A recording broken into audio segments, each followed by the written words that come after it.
Di video kali ini aku akan memberikan sebuah pengetahuan tentang seputar dunia perkebunan kopi. Buat teman-teman yang kepengen lihat langsung ke perkebunan kopinya tanpa ngelihat perjalanannya, teman-teman bisa langsung skip ke video menit ke 10. Langsung ke video menit ke 10. Oke, aku ceritain perjalanannya. Desa ini adalah Desa Slateng, tempat di mana aku dibesarkan. Desa ini terletak di kota Jember, Jawa Timur. Dari Desa Slateng, aku mesti jalan lagi ke Desa Sumber Salak yang terletak sekitar 15 km dari Desa Slateng. Perjalanannya kita tempuh dengan naik sepeda motor. Perjalanannya sekitar 20 menit. Di sini nggak ada pom bensin, jadi kita mesti ngisi bensin ke Pertamini atau pom bensin eceran. Terus kita ngelanjutin lagi perjalanan dan akhirnya kita sampai ke rumah saudaraku. Saudaraku memiliki perkebunan kopi yang sangat luas. Mereka juga memproses kopi menjadi kopi kering. Yung satu sepeda motor ayo. Satu sepeda motor ayo. Parang di apa itu nih tadi? Saya kok lah boleh aja. Lu bawa sepeda di sini? Be Andi di. Enggak. Oh, ya aku enggak ikut. Pengarahin lu dewe, kita bonceng itu. Bonceng. Gampang terus lurus lorongnya. Akhirnya kami melanjutkan perjalanan. Kurang lebih dari tempat ini menuju ke kebun kopi sekitar 30 menit.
Oke guys, jadi kita sudah sampai di perkebunan kopi. Ya.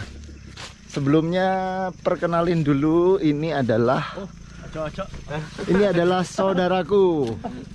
Namanya Kuku Yung Yung. Dia demam kamera, guys. Terus di belakangku ini Mas Andi. Namanya Mas Andi, temanku dari kecil. Kita kesini naik 2 motor goncengan ya. Ini Fish Air sama ini apa bro? Yung, CB. Ini motor yang biasa dipakai di daerah sini. Di sini nggak ada sinyal guys.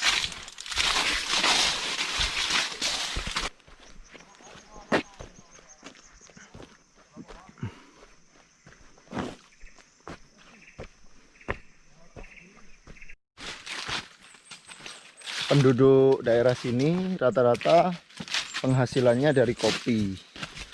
Dan mereka kalau panen kopi itu bawa motor ya ke daerah sini, bawa motor, kopinya diangkut pakai motor ke daerah yang lebih rendah. Dari sana nanti ditimbang terus diproses.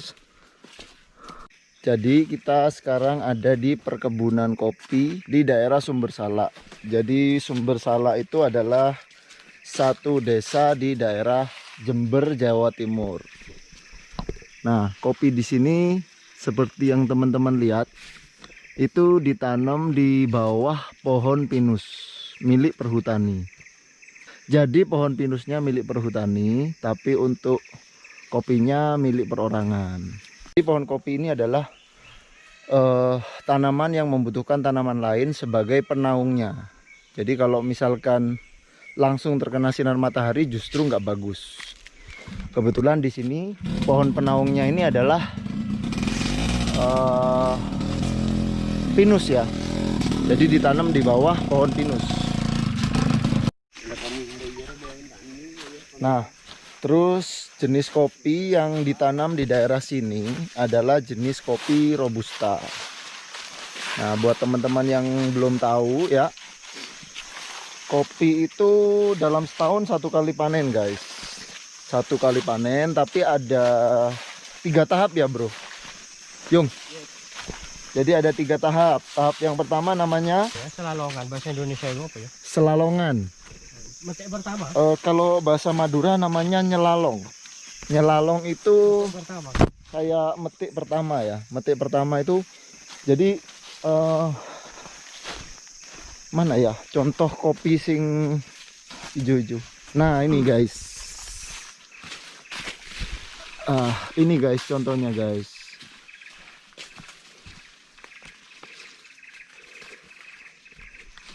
Nah jadi kopi itu kan yang diambil yang merah ya. Pertama kali nyelalong itu yang dipetik cuma kopi yang berwarna merah. Nah misalkan yang ini, berarti yang ini aja yang dipetik. Dalam 1 gondong itu dipetik kafe tidak apa-apa. Merah kuning. Yang hijau enggak. Oh jadi kalau misalnya kayak gini nyelalong itu Langsung habis. ini langsung habis. Langsung habis. Kayak gini langsung dipetik total. Petik total. Ini wis layak panen. Kayak Tua gini. itu ya. Sudah tua. Oh, oke. Selalongan. Kalau kayak gini, Oh enggak itu. ini enggak ya. Enggak. Nah, kalau kayak gini, ini enggak dipetik. Jadi bakalan ditunggu ke panen gelombang kedua lah istilahnya. Jadi panen gelombang pertama itu nyelalong, kita ambil yang merah-merah aja. Terus yang hijau ditunggu sampai gelombang kedua dan final di gelombang ketiga. Betul ya, Bro? Betul. Nah, gelombang ketiga itu mau yang merah atau yang hijau semua dipanen sampai habis. Pokoknya petik habis. Petik habis. Jadi ada 3 kali petik. Nah, jarak antara metik sing pertama sama ini, jarak antara metik pertama nyelalong sama ketiga sebulan? Beda. Pertama sampai ketiga. Pertama ke ketiga atau kedua? Ketiga. Oh iya 1 bulan. Jadi 1 bulan tuh habis. Habis. Ya, Kurang jadi lebih. kurang lebih 1 bulan itu Lebih, habis. bisa kurang. Nah ini guys, kebetulan ada yang bagus. Nah kayak gini, ini termasuk kopi yang lebat dan bagus.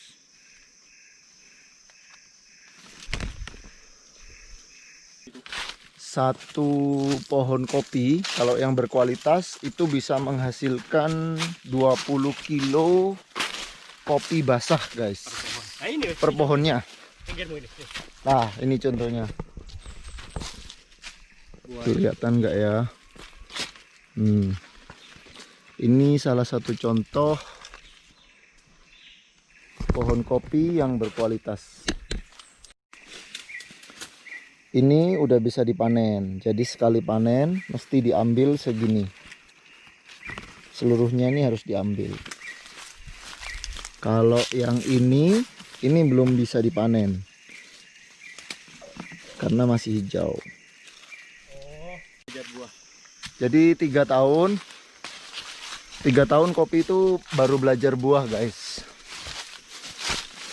Jadi dulu.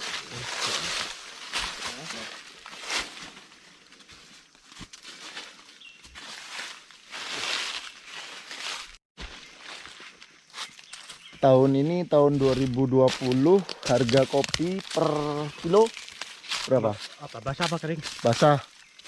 5.000. Basah 5.000.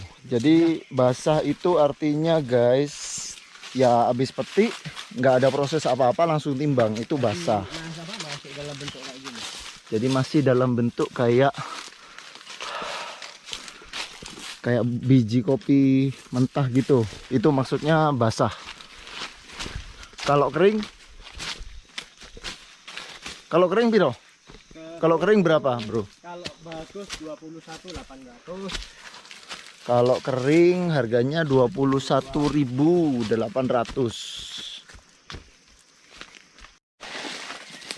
Terus berapa lama pohon kopi ini bisa dipanen?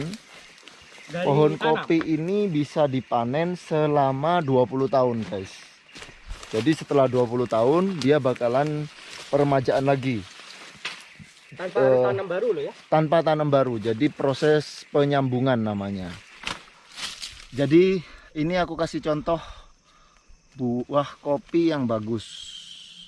Kayak gini. Jadi dia lebat, juga nggak terlalu tinggi, jadi metiknya gampang. Cuman kopi ini masih belum layak panen karena masih warna hijau.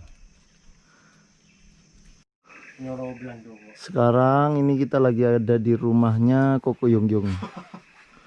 Ini rumahnya dia guys. Tingkat kamar ada itu di atas. Dia di sini nggak ada corona ya bro? Aman. Aman ya? Aman.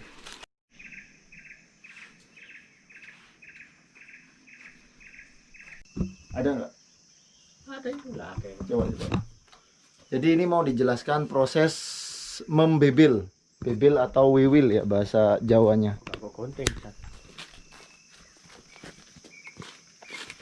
Jadi setelah panen, apa yang dilakukan dalam 1 tahun sampai nunggu panen lagi tahun berikutnya. Aku dapat gunting ya.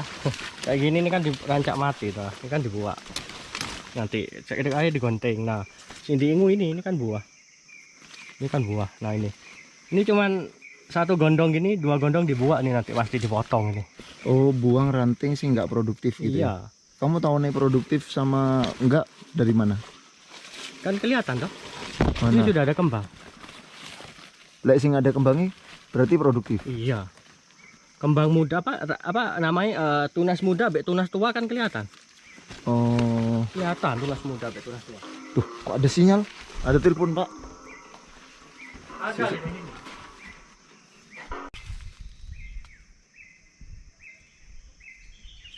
Jadi ini adalah proses pembuangan ranting yang tidak produktif guys. Dicontohkan oleh masternya nih, Master Yongyong.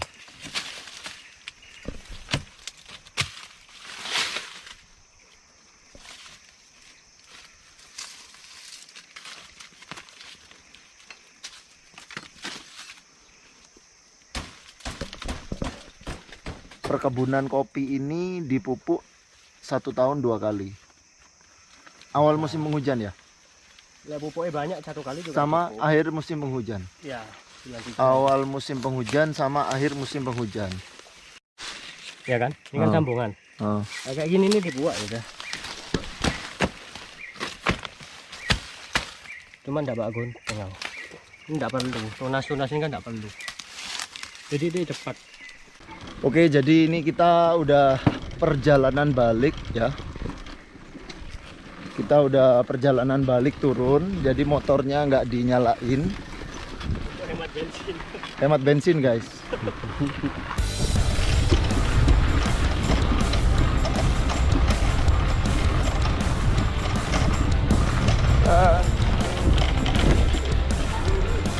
Berak. Kayak pijet set. Berapa? Pijet set.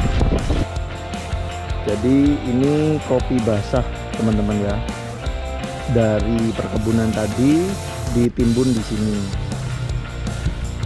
Setelah itu proses pengeringan dan pecah kulit.